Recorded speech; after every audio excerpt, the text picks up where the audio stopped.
오늘 11월 5일 주일 낮예배 고린도전서 50번째의 강의의 제목으로 격이라는 제목을 갖고 교울과 함께 말씀의 은혜를 나누겠습니다. 요즘 국회에서 우리가 잘 아는 것처럼 국정감사가 진행되고 있습니다. 매년 국정감사가 진행되는 시기가 되면 경험하는 일이기는 하지만 국정감사가 진행되는 것을 보면 우리나라가 사법, 입법, 행정부로 나눠져 있는 삼권 분립이 분명히 있는 민주주의 국가임에도 불구하고 가끔은 우리나라가 이 삼권 분립이 이루어지고 있는가를 의심할 정도로 입법부의 국회의원들의 기세가 등등한 것을 보게 됩니다. 지난 주간 모 정당의 원내대표가 국정감사 중에 피감기관의 수장에게 본인이 생각하는 대로 답변하지 않는다는 것을 이유로 갑자기 막무가내로 윽박지르는 것을 텔레비전을 통해서 본 적이 있습니다. 그 윽박지름의 자체가 천박하기도 했지만 그날 그 국회의원의 어처구니 없음은 본인보다 연배가 훨씬 더 높아 보이는 피감기관의 증인을 향해서 반말로 공격하는 대목이었습니다. 제가 그날 그렇게 천박성을 나타내는 한 국회의원을 바라보면서 그 국회의원에 대하여 참담함을 가질 수밖에 없었던 이유는 상당수 우리나라의 국회의원들의 수준이 그 정도다라고 하는 이유 때문이 아니라 저는 목사로서 그날 그 천박성을 보였던 그 국회의원의 신분을 잘 알고 있었기 때문입니다.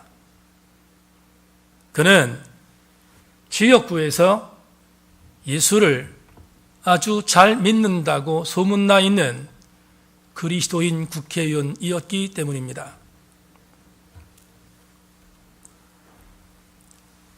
제가 섬기는 교회의 신자가 아니지만 대한민국의 모 교회를 섬기는 국회의원이라는 이유 때문에 교회의 한 지역교회를 섬기는 저로서 참으로 부끄럽기 그지 없었습니다. 한자 단어 중에 오늘 설교의 제목 격이라는 단어가 있습니다. 이 격이라는 단어를 우리나라 말로 풀면 바로 잡는다는 뜻입니다. 그래서 여러분 자막에 보이는 저 격자는 바로 잡을 격자입니다. 사람에게 붙이는 격이라는 단어를 사용할 때 우리는 인격이라는 단어를 씁니다. 그렇다면 이 인격이라는 단어는 이렇게 풀 수 있지 않겠습니까? 사람의 그릇된 것을 바로 잡고 바르게 행동하는 것, 그게 바로 인격이지 않겠습니까? 사람에게 인격이라는 단어를 붙일 때 모두에게 인격이라는 단어를 붙이지 않습니다. 그 사람의 행동 가지가 다르다는 사실을 인정할 때만 그 사람을 향해서 우리는 인격적이라는 말을 씁니다. 이것을 이미 일찍이 알았던 영국의 극작가 오스카 와일드가 그래서 이렇게 말한 것은 정답입니다. 인간의 가치는 그 사람의 소유물에 있는 것이 아니라 인격에 있다. 저는 오스카 와일드의 이 말에 대하여 전적으로 동의합니다. 만에 하나 어떤 사람이 갖고 있는 가치가, 소유가 엄청나게 많으므로 그 사람에게 인격적이라는 단어를 쓴다면 그건 정말로 오류가 아니겠습니까? 적어도 저 사람이 인격적이라는 단어를 붙여서 사용할 때마다 우리에게 임하는 것은 그 한 사람의 사람 됨됨이가 바로 되어 있다는 사실을 전제할 때만 사용하는 것입니다. 이재명 집사가 경영하는 청원의 돈사에 기르고 있는 돼지들에게 인격적이라는 단어를 쓰지 않습니다. 왜냐하면 돼지들은 먹는 것에 가치, 돼지들이 배부른 것에 대한 소유가 그들이 갖고 있는 전부의 본성이기 때문입니다. 그러나 인간은 절대로 소유가 그 사람의 인격을 결정하지 않는다는 사실을 우리는 알기에 사람의 격, 인격이란 단어는 옳은 우리에게 있어서 얼마나 중요한 태제인지 모릅니다. 그런데 오늘 여러분과 함께 주목하고 싶은 것은 이것입니다. 세상의 사람들조차도 인격적인 것에 대하여 존중하고 인정합니다. 그렇다면 하물며 그리스도인들에게 두말할 나이가 있겠습니까? 예수 믿는 그리스도인들에게 있어서 인격적인 반응을 기대하는 것은 너무나 마땅하지 않습니까?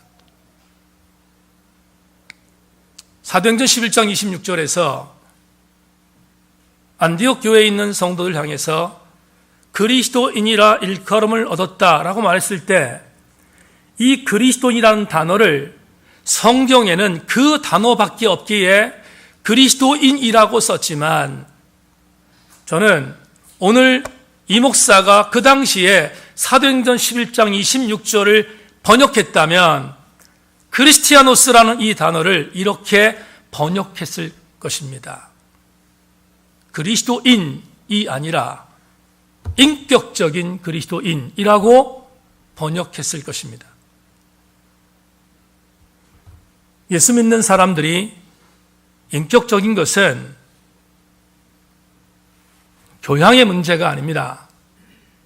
선택의 문제가 아닙니다. 이것은 필수의 문제입니다.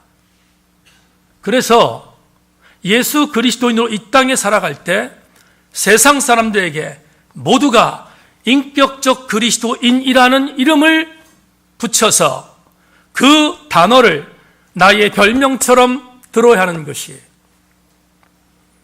우리 새인교회 성도들의 의무인 것입니다. 오늘 저는 인격에 대한 이야기를 나누면서 오늘 본문 성령의 은사장을 해석하는 어떻게 보면 별로 맞지 않을 것 같은 오늘 본문을 해석하고자 합니다. 오늘부터 5주 동안 이 본문을 갖고 여러분과 함께 씨름하고자 합니다. 오늘 본문은 여러분이 잘 아시는 것처럼 은사장이라고 정의할 만큼 성경 여러 챕터 중에서 특별히 은사에 대하여 아주 세밀하게 기록되어 있는 중요한 본문입니다. 오늘 읽은 본문은 그리스도인들이 성령의 은혜로 받게 된 9가지의 은사가 아주 선명하게 기록되어져 있습니다. 이미 다 알고 있는 것이지만 본문 강해를 시작하면서 한번 9가지의 은사를 곱씹어 보겠습니다. 첫째, 지혜의 말씀. 둘째, 지식의 말씀. 셋째, 믿음. 넷째, 신유. 다섯째, 능력 행함. 여섯째, 예언함. 일곱째, 영들 분별함. 여덟째, 방언 말함. 아홉 번째, 방역 통역입니다. 왜 이 구절을 우리가 중요시 여기는가? 한국교회는 특별히 은사 중심적인 교회들이 많기 때문에 우리도 이 은사에 대하여 지대한 관심을 갖고 있는 것은 너무 당연한 일이라고 생각합니다. 그러나 오늘부터 5주 동안 함께 생각해 볼 은사의 9가지에 대한 이야기를 나누면서 혹시나 바르지 않은, 다시 말합니다, 격에 안 맞는 은사에 대한 이해를 하고 있다는 것이 우리들의 현실이라면 5주 동안 그동안 성령에 대하여 바르지 않은, 성령의 은사에 대하여 바르지 않은 그 격을 바로잡는 시간을 신학적으로 성서적으로 도출해 보려고 합니다. 이 기회가 우리 교우들에게 참 좋은 교회가 되기를 주님의 이름으로 권면합니다. 오늘 저는 9가지 은사에 대하여 터치하고자 하는 것이 아닙니다. 오늘 첫 번째 주를 맞이해서 오늘은 9가지 은사 하나하나에 대하여 말씀을 드리는 것이 아니라 9가지 은사 앞에 붙어 있는 수식어를 갖고 함께 연구하고자 합니다. 무슨 말인가? 오늘 본문 8절 10절을 다시 한번 읽겠습니다. 여러분, 자막이 나올 테니까 이 8절로 10절 말씀은 같이 한번 다시 똑바로 선명하게 한번 읽어보겠습니다. 같이 읽습니다. 시작. 어떤 사람에게는 지혜의 말씀을, 어떤 사람에게는 같은 성령을 따라 지식의 말씀을, 다른 사람에게는 같은 성령으로 믿음을, 어떤 사람에게는 한 성령으로 병 고치는 은사를, 어떤 사람에게는 능력 행함을, 어떤 사람에게는 예언함을, 어떤 사람들에게는 영들 분별함을, 다른 사람들에게는 각종 방언 말함을, 어떤 사람에게는 방역들 통역함을 주시나. 다 같이 아멘. 9가지 은사를 바울이 기록하면서 뚜렷하게 보이는 단어들이 나옵니다. 단 하나의 은사도 예외 없이 모두가 붙어 있는 단어가 보입니다. 그 단어는 어떤 경우에는 지시 형용사요, 어떤 경우에는 지시 대명사입니다. 헬라 원어 성경에 호스, 알로스, 헤테로스 등으로 쓰여 있는 이 단어는 바울 스스로가 그냥 갖다 붙인 것이 아니라 분명한 의미가 있어서 갖다 붙인 것입니다. 오늘 사도 바울이 본문에서 기록하고 있는 지시 형용사와 지시 대명사는 어떤 사람에게는, 어떤 이에게는, 다른 사람들에게는 이라는 문구로 기록되어져 있습니다. 그렇다면 바울이 이 9가지의 은사를 소개하면서 왜 그 앞에 지시 형용사와 지시 대명사를 붙였는가?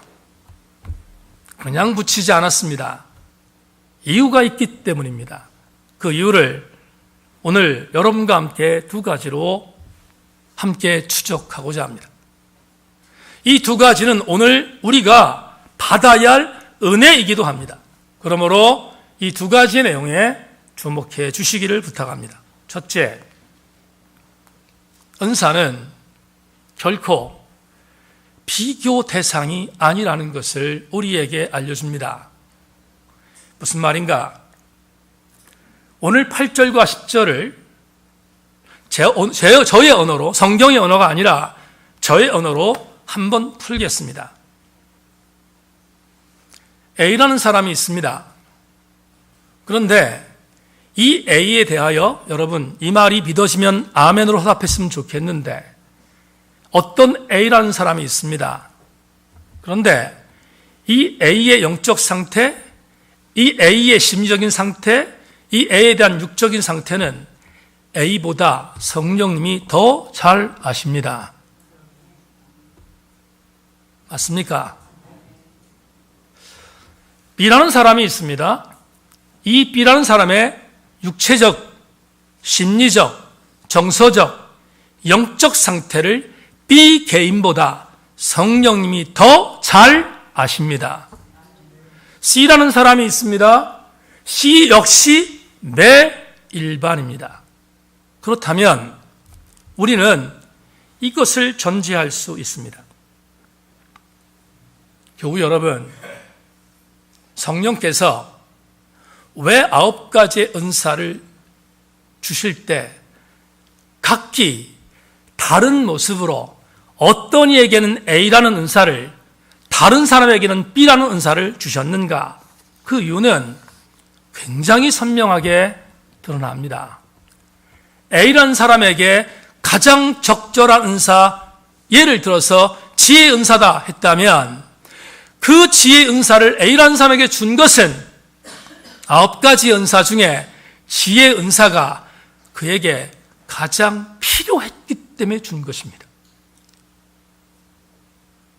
C라는 사람에게 방언의 은사를 주셨다면 그 방언의 은사는 9가지의 은사 중에 C라는 사람의 그의 내적 상태를 바라볼 때 방언이 가장 적합하기에 성령님이 주셨다는 것입니다. 그렇다면 각기에 주어진 은사는 각 사람에게 최고의 은사입니다. 최고의 은사라는 것을 전제할 때 절대로 상대방의 은사를 내 은사와 비교하지 말라는 것입니다. 그게 지시 형용사와 지시 대명사 속에 들어 있습니다.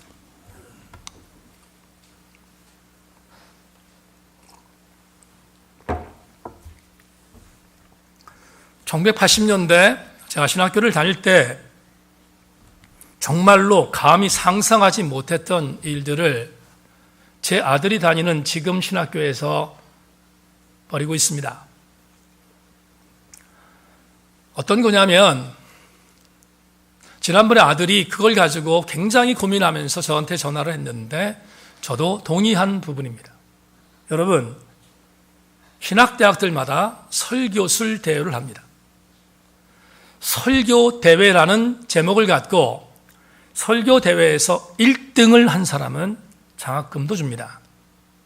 그래서 설교를 잘하기 위하여 무던히 신학생들이 준비하고 연습해서 설교대회에 참석을 합니다. 우리 때는 상상할 수 없었던 거라고 말씀드린 이유가 뭡니까? 여러분, 학교 당국에서 신학생들에게 설교대회를 할 때 학교 당국의 심정은 이해합니다. 학생들이 설교문을 어떻게 작성해야 되는지, 학생들이 설교를 할 때 언어와 표정과 액센트 관리는 어떻게 해야 되는지, 그리고 한 설교를 준비하기 위해서 얼마나 많은 공부를 하게 해야 되는지를 알려주기 위한 선한 프로젝트인 것도 인정합니다. 그런데 아무리 그래도 설교 대회에 대하여 저는 인정할 수가 없습니다. 왜냐하면 설교는 누가 잘하는 것을 컴피티션, 경쟁하는 것이 아니라 설교는 그냥 은혜 받는 것이기 때문입니다. 지난주에 예를 하나 들어보겠습니다. 존 웨슬레와 쌍벽을 이루던 조지 휘필드 목사의 이야기를 했습니다. 휘필드의 설교를 당시에 영국에 돈을 잘 버는 도서출판에서 와서 담겠다고 했습니다. 휘필드가 허락했지만 전제를 달았다고 했습니다. 내 설교를 책으로 담는 것을 허락하지만 그러나 내 안에 있는 하나님의 천둥과 벼락과 그리고 하나님이 조명하시는 은혜를 어떻게 글로 담을 수 있겠는가를 물었다고 했습니다. 여러분, D.L. 무디 목사의 이야기를 하나 들겠습니다. 1870년대에 D.L. 무디는 미국의 혁혁한 은혜를 선포했던 부흥사였습니다. 그런데 아시는 분은 아시겠지만 D.L. 무디는 제대로 신학교에서 공부를 한 적이 없습니다. 왜냐하면 그가 기초학력이 부족했기 때문입니다. 그럼에도 불구하고 D.L. 무디가 가는 곳마다 수많은 백성들이 변화되기 시작했습니다.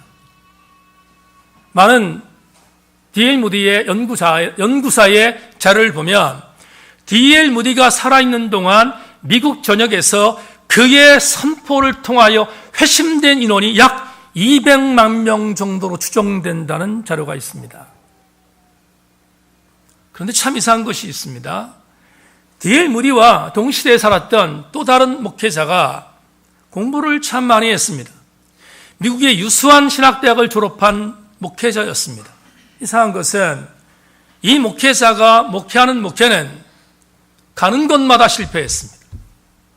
D.L. 무디는 가는 곳마다 승리합니다. 영적으로 시기했던 이 목회자가 한 번은 본인이 모인 집회에서 D.L. 무디를 이렇게 폄훼했습니다. 여러분, D.L. 무디가 지금 엄청난 인기를 몰고 있는데 D.L. 무디가 얼마나 무식한 사람인지 압니까? D.L. 무디는 크리스마스의 T라는 알파벳을 모릅니다. CHRISTMAS에서 T자가 있는지도 모르는 사람이 D.L. 무디입니다. 라고 폄훼했습니다. 그 소문이 D.L. 무디에게 들어갔습니다. D.L. 무디가 자기를 폄훼하는 동료 사역자를 향하여 일체의 코멘트를 하지 않고 본인의 집회에서 이렇게 말했습니다. 여러분, 제가 공부를 많이 못했습니다. 저는 어느 날 문장을 쓰는데 크리스마스에 T를 빠뜨렸습니다. 잘 몰랐기 때문입니다. 그런데 하나님께 참 감사합니다. 크리스마스에 알파벳 T가 있는지도 모르는 이 부족한 저를 하나님이 쓰시는 것이 얼마나 감사한지 모릅니다. 일부 예배 때 김영환 안수 집사님이 오늘 대표 기도를 했습니다. 대표 기도의 시작 기도문이 이렇게 진행됐습니다. 하나님, 지난 일주일 동안 내 삶의 현장에서 내 눈에 대들보를 갖고 살았습니다. 용서하여 주옵소서.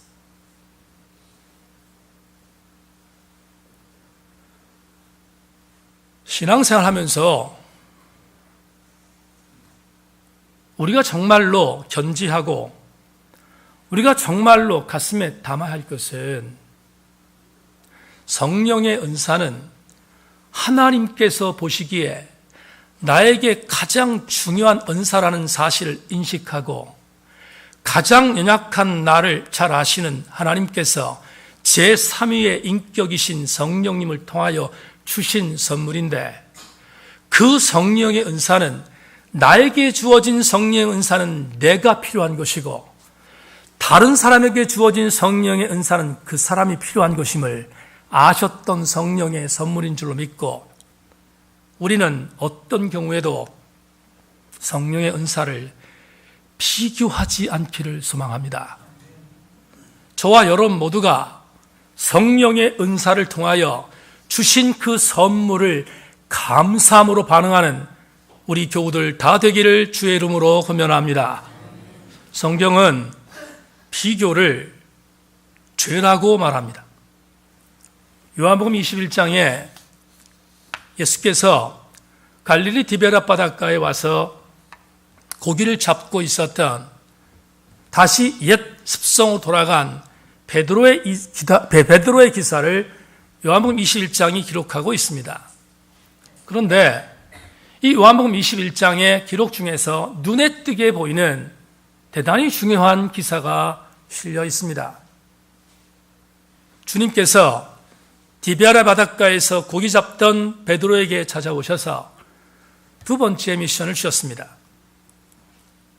여기서 고기 잡지 말고 나를 따르라 라고 하는 미션입니다. 여러분, 디베라 바닷가에서 고기 잡던 베드로는 한 번 실패한 사람이었습니다. 그런데 그 실패를 정죄하지 않으신 주님께서 베드로에게 찾아오셔서 배 오른편에 가서 그물을 내려라 하는 명령을 내리셨고 그래서 153마리의 고기를 잡고 육지로 올라왔습니다. 조마조마한 베드로에게 주님이 안심하도록 만들기 위하여 아침 식사를 같이 나누셨습니다. 나눈 뒤에 베드로에게 말씀하셨습니다. 베드로야, 너 이 고기들보다 나를 더 사랑하니? 라고 물으셨습니다. 3번에 걸쳐서. 그러자 마음에 실미 있었던 베드로는 자기가 할 수 있는 능력을 갖고 진정성을 갖고 주님의 사랑을 고백했습니다. 그러자 주님께서 양을 맡깁니다. 내 양을 먹여라, 내 양을 치라 라고 말씀 주님께서 위탁의 명령을 내리신 뒤에 한 가지 중요한 베드로의 삶을 예언하십니다. 그 예언이 요한복음 21장 20절로 21절에 있습니다. 자막을 주목해 주기를 바랍니다. 요한복음 21장 18절 19절 말씀에 이렇게 말합니다. 내가 진실로 진실로 내게 이르노니 내가 젊어서는 스스로 띠띠고 원하는 곳으로 다녔거니와 늙어선 내 팔을 벌리리니 남이 내게 띠띠우고 원하지 아니하는 곳으로 데려가리라. 이 말씀을 하시면 베드로가 어떠한 죽음으로 하나님께 영광을 돌릴 것을 가리키심이로라. 이 말씀을 하시고 베드로에게 이르시되 나를 따르라 하시니. 두 번째 미션입니다. 그런데 두 번째 미션을 주셨던 주님께서 그냥 주시지 않고 한 가지 여운을 남겼습니다. 뭡니까? 베드로에게 이렇게 말씀하셨습니다. 베드로야, 너 젊어서 네가 원하는 대로 살았다. 네 의지와 네 고백과 네 이성과 네 감정으로 살았다. 그런데 그렇게 살았던 너 나를 부인하지 않았느냐? 그러면서 주님 말씀하십니다. 베드로야, 젊었을 때는 누구나 그럴 수 있다. 그런데 내가 너에게 한 가지 말하고 싶은 것이 있는데 너의 마지막은 그렇지 않을 것이다. 그리고 말씀하신 게 뭡니까? 너는 마지막에 네가 가야 할 길은 젊어서 네 마음대로 갔던 그 길이 아니라 하나님의 영광을 위하여 죽게 될 것이다. 라는 순교의 예언을 던지셨습니다. 오늘 일부 예배에 최성희 집사 유족들이 나왔어요. 언니가 오자마자 막 울기 시작했습니다. 그러자 아들 대근이도 많이 울었습니다. 그런데 참 오묘하지요? 최성희 집사의 언니가 앉은 자리가 최 집사가 맨날 앉던 자리예요. 가슴이 울컥했어요. 그리고 최 집사의 죽음을 돌아봤습니다. 성서적으로 신학적으로 저는 최 집사를 데려가신 하나님 앞에 항변하지 않습니다. 그건 내 몫이 아니기 때문입니다.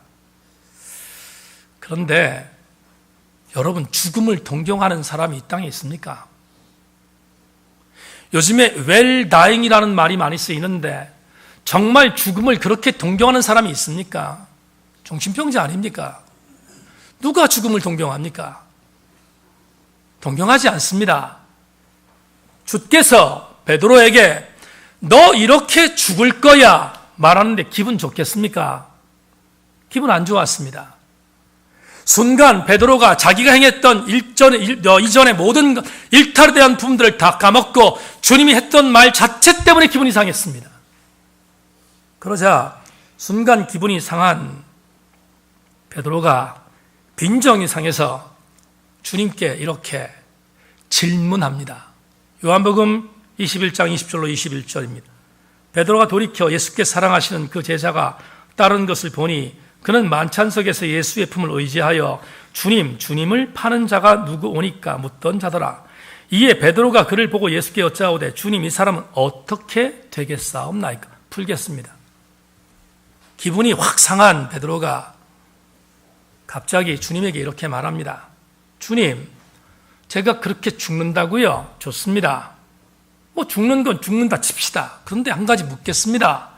주님, 내 옆에 당신이 공생의 3년 동안 나보다도 더 아낀 사람처럼 보였던 여기 요한이 있는데 이 요한은 어떻게 죽을 것입니까? 를 물었습니다. 기분 나쁜 질문이죠. 나는 빈정상했다는 거예요, 지금. 요한에게 어떤 죽음이 임할 건지 말해달라는 거예요. 그래야 내가 좀 덜 속상하다는 거 아니겠습니까? 그래서 요한의 죽음을 물었습니다. 그러자 주님께서 베드로의 마음을 너무 잘 아시고 마지막으로 쐐기를 박으십니다. 요한복음 21장 22절에 이렇게 말합니다. 예수께서 이르시되 내가 올 때까지 그를 머물게 하고자 할지라도 내게 무슨 상관이냐? 너는 나를 따르라 하시더라. 풀면 무슨 말입니까? 상관하지 말라는 것입니다.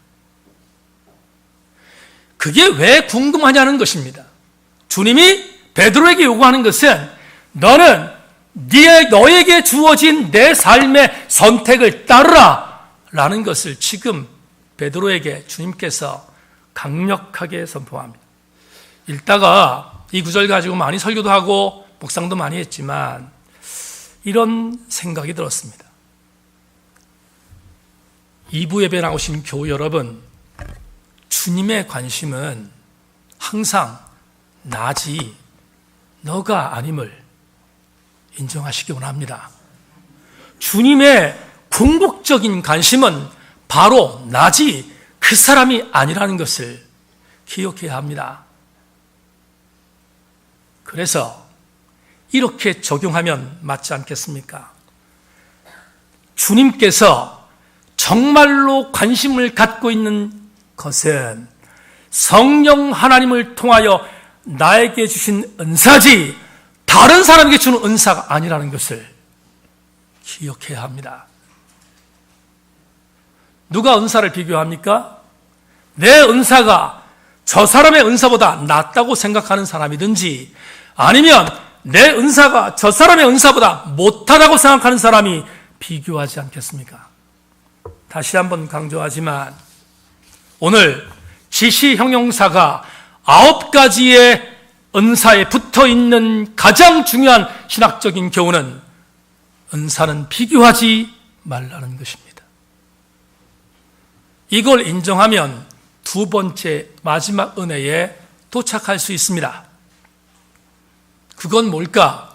이 첫 번째의 교훈을 받아들인 사람이 받을 수 있습니다. 다시 한번 강조하는데 첫 번째 은사를 받지 않은 사람은 두 번째의 이 교훈도 절대로 받을 수 없습니다. 반대로 첫 번째의 교훈을 받은 사람은 두 번째 은혜가 나에게 그대로 접목됩니다. 두 번째,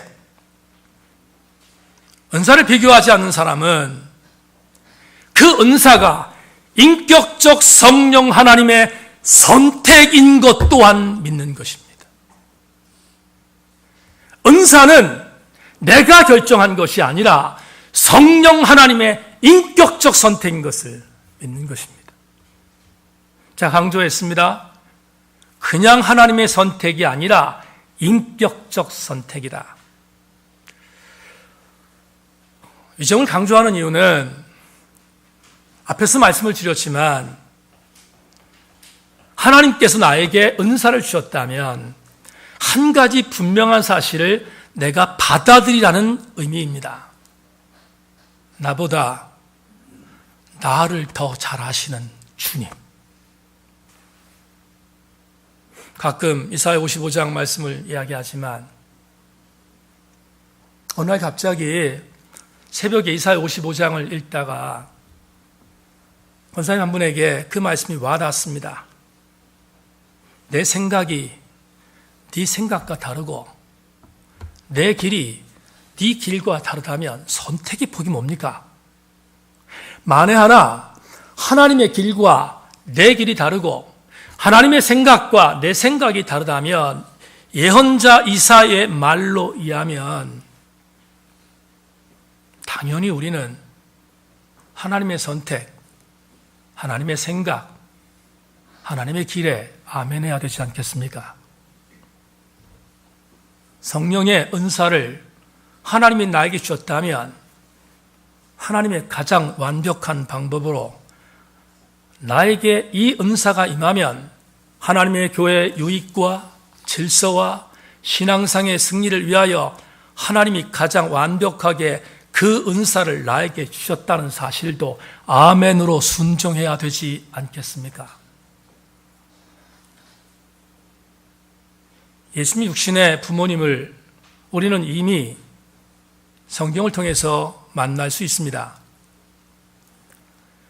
예수님 육신의 부모였던 요셉과 마리아, 그들이 결혼하기 이전에 맞닥뜨렸던 현상은 너무나 기가 막힌 현상이었습니다.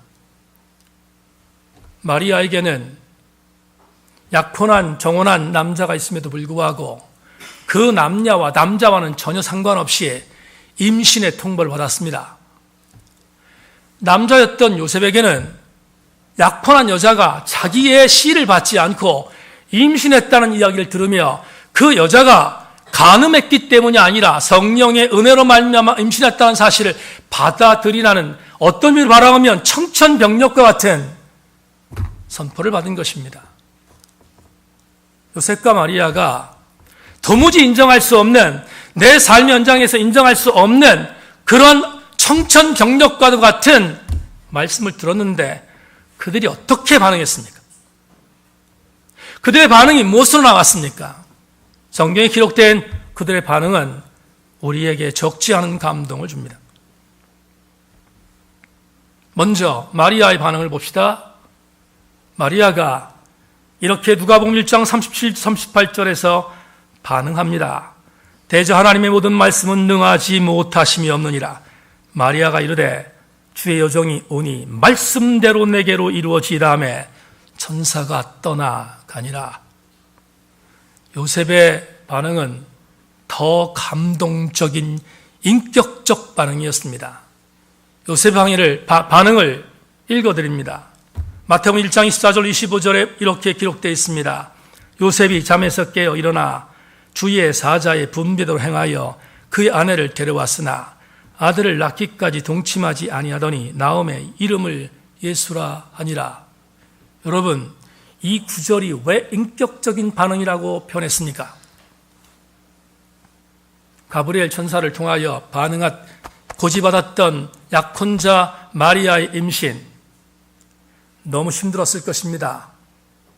요셉에게 있어서 이것을 받아들이는 것은 정말로 힘들었을 것입니다. 그런데 그가 순종하지 않습니까? 그 아내를 끊지 않고 데려왔어요.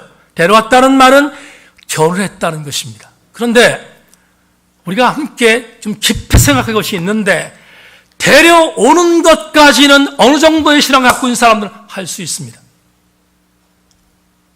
그런데 요셉의 대단한 신앙이 무엇입니까? 데려왔습니다.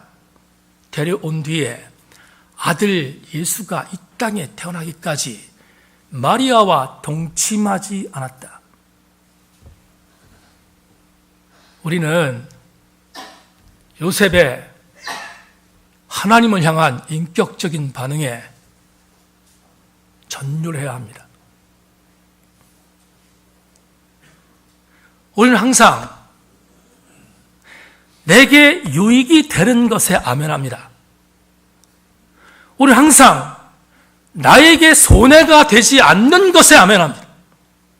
그런데 요셉은 그걸 뒤집었습니다. 그리고 유익이 되지 않고 손해가 되는 것이라 할지라도 그것을 하나님의 뜻인 줄로 믿고 인격적으로 반응했다는 사실이 우리에게 얼마나 큰 감동입니까? 말씀을 정리하겠습니다. 한 달 전에 차준희 교수가 자기가 번역한 책을 하나 보내주었습니다. 지금 미국에서 구약학의 아주 대가로 그렇게 사역하고 있는 로이드 니브 박사가 쓴 책인데, 본인이 번역해서 저에게 보내주면서 이 목사 비평적 서평을 부표한다 하고 책을 보내줬습니다. 친구가 보내준 책이니까 읽지 않을 수 없고, 그래서 부지런히 읽었는데 읽으면서 이런 생각 들었습니다. 참 재미없는 책을 번역했다. 어떻게 재미가 없어도 이렇게 재미가 없냐? 그리고 번역했습니다. 읽었습니다. 읽었는데 이제 어제 김기성 목사의 마지막 책을 서평을 쓰고 그 친구의 번역서를 서평을 쓰는 것이 남았는데 쓰다가 이렇게 쓸 것 같아요. 친구야, 다음에 뭔가 번역하면 좀 재미있는 책 좀 번역해라. 이렇게 재미없는 책을 번역해서 책이 팔리겠냐 등등등 그렇게 해서 보내려고 합니다. 그런데 정말 재미없는 책을 읽었지만 이 책의 마지막 챕터에서 재미있는 것처럼 보이는, 아니 감동이 되어지는 한 구절을 찾았습니다. 로이드 리브 박사가 쓴 구약의 성록론에서 리브는 이렇게 말하고 있습니다. 성령 하나님의 하이포스테시스, 위격. 성령 하나님의 하이포스테시스, 위격에 대한 인간의 태도는 하나님을 향한 그의 태도를 결정하게 된다. 성령에 대한 불순종은 성령을 매우 슬프게 만들고 성령이 떠나게 만든다. 그 결과 신성한 삶의 흐름이 중단된다. 여러분, 담임 목사 통해서 참 많이 들으시지 않았습니까? 우리가 죄를 지면 성령이 슬퍼하시고 극단적으로 성령이 떠나신다는 설교를 얼마나 많이 들었습니까? 리브 박사도 마찬가지 죄를 지면 성령이 떠나고 죄를 지면 성령이 슬퍼하신다 하는 얘기를 동일하게 썼습니다. 여기까지는 그냥 상투적인 이야기처럼 들었습니다. 그런데 리브의 마지막 말이 가슴을 때렸습니다. 여러분, 성령의 인격적인 반응을 우리가 행하지 않으면 우리에게 임하는 비극이 하나 있습니다. 성령 하나님께서 나에게 인격적으로 다가오실 때, 그걸 은사를 통해 나타나시든 또 다른 방법을 통하여 인격적으로 주님이 오실 때 내가 그 성령 하나님을 인격적으로 반응하지 않으면 나타나는 비극이 하나 있음을 리브는 말합니다. 뭐라고? 그 결과 신성한 삶의 흐름이 중단된다는 것입니다. 풀겠습니다. 교우 여러분, 혹시 신앙 여정 안에서 지금 많이 힘드십니까? 혹시 기쁨이 없습니까? 혹시 만족감이 없습니까? 혹시 신앙 여정 안에서 내가 영적으로 고갈되어 있습니까? 그렇다면 제3자에 대한 문제라고 지적하지 말고 이렇게 생각해 보십시다. 오늘 내 안에 성령께서 역사하신 흐름이 중단된 것은 아닌가? 성령 하나님의 내 삶 현장에서 흐름이 중단됐다면 나는 돌이켜야 합니다. 성령 하나님께서 다시 내 삶의 현장에서 나에게 민감하게 흐를 수 있도록 우리는 성령의 은사를 사모해야 할 것입니다. 이제 말씀 맺겠습니다. 지난 주간 어디를 출타하기 위해서 수영차 문을 열려고 하는데 운전석에 가보니까 신천지 집단에서 만든 소위 말하는 찌라시 전단이 붙어 있었습니다. 그 찌라시에는 한기총이 가짜이고 신천지는 진짜이니까 교리를 비교해 보라는 압박과 자극적인 문구들이 지천에 깔려 있었습니다. 그 찌라시를 찢어서 주통에 버리면서 이런 생각이 들었습니다. 나는 1000번, 10,000번 양보해서 신천지 교리가 정확하다고 인정한다 할지라도 나는 그 집단에 들어가지 않을 것 같다. 왜냐하면 한 가지 이유 때문입니다. 아무리 미운 한기총이라 할지라도, 아무리 적대시된 교회라 할지라도 적어도 종교의 이름으로 포교하는 사람들이라면 그래도 마지노선 무례함은 범하지 말아야 되지 않습니까? 그리스도인들은 격이 있어야 합니다. 어떤 격?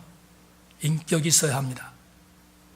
그 인격은 하나님의 성령의 은혜를 받은 자들이 은사를 갖고 타인에게 무례하지 않게 행동하는 것이며, 적어도 성령의 은사를 받은 자라면 그 은사 9가지는 앞으로 말씀드리겠지만 9가지는 남에게 섬기는 것이 은사이지 피해를 주는 것이 은사가 아니기 때문입니다. 오늘 우리는 찬송을 불렀습니다. 오늘 나는 이라는 찬송을 하나님께 드렸습니다. 이 찬송을 고른 이유는 다른 이유 때문이 아닙니다. 이 찬송의 고백을 행하는 자가 진짜로 성령의 은사를 받은 자의 행동이기 때문입니다. 오늘 2부 예배 나오신 교우 여러분, 성령의 은사를 인격적으로 반응하기 위하여 손 내밀고 용서하고 웃음 주고 높여주고 섬겨주는 성령의 사람들 다 되시기를 주님의 이름으로 축원합니다. 기도합시다.